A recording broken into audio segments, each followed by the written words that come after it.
Hey guys, it's Saturday, and that means I'm going to be doing a movie review. Today I'm going to be reviewing the movie Oblivion. I went to go see it earlier this afternoon, and my overall impression of it is kind of meh. I think the concept's really cool.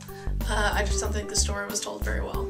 I'm going to try to make this as unspoilery as possible, so I'll save all the spoilery parts and, say, hey, spoiler alert, whenever that comes up. The movie's about a guy named Jack Harper, played by Tom Cruise, and this other gal, Victoria, and they're like the mop-up crew, and they're cleaning up after like the apocalypse or something, is basically the deal. And they're kind of like janitors, more or less. So the big dealio is that Jack finds out some information that he really shouldn't know, and it causes all kinds of problems, and crushes their whole little tiny worldview. Ah.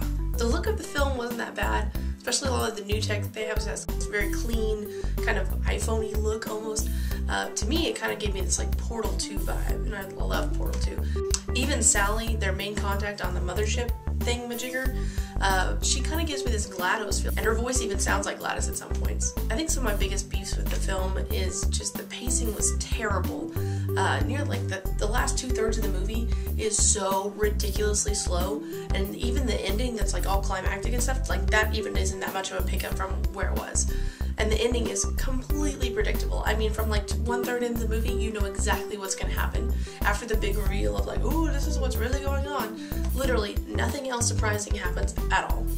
And a lot of the flashbacks were like super duper repetitive, so after you've seen like the first little clip of flashbackiness, there's literally nothing else that they add to it at all. But I think my biggest problem with the film are like giant gaping plot holes. This is where I'm going to get into the more spoilery stuff, so if you don't want to listen to this part, click here.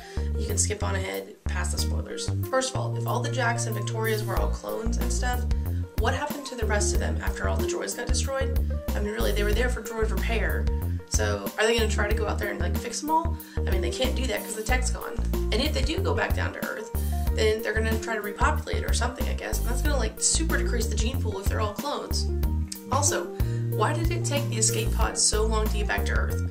Surely NASA would have still been around long enough to lead that, escape pod full of people back to Earth long before the tech came to Earth. Because, I mean, the tech would have taken a while to come up with all those clones. I mean, surely it couldn't have been doing that in like 5 seconds.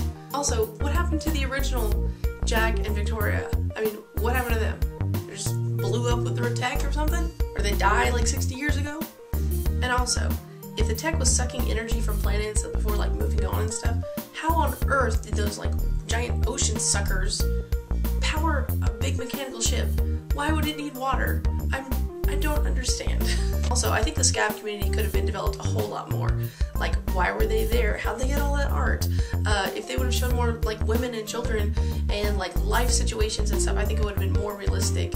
It just looked like this military outpost. One positive thing I can say about the movie though was that the sound was amazing. I mean, the sound editor for this film deserves a freaking Oscar. There was this one scene where Tom Cruise had to like put this plasticky thing into like another plasticky thing, and I'm sure on set it sounded like crap. It probably sounded like plastic rubbing on plastic, but in the sound editing room they must have added all kinds of stuff because it was like and then like all these lights came on and stuff. Anyway, I was very, very impressed with the sound. Overall, I'd give the film 1 bingo out of 5. I just really wasn't impressed. I think they could have done a lot more with the story. It was more of a character study than anything else, just going into Jack's brain. I think it'd be better as a book, maybe? Anyway, that's the end of my movie review. Turn in tomorrow, and I will have a skit for you guys. Bye!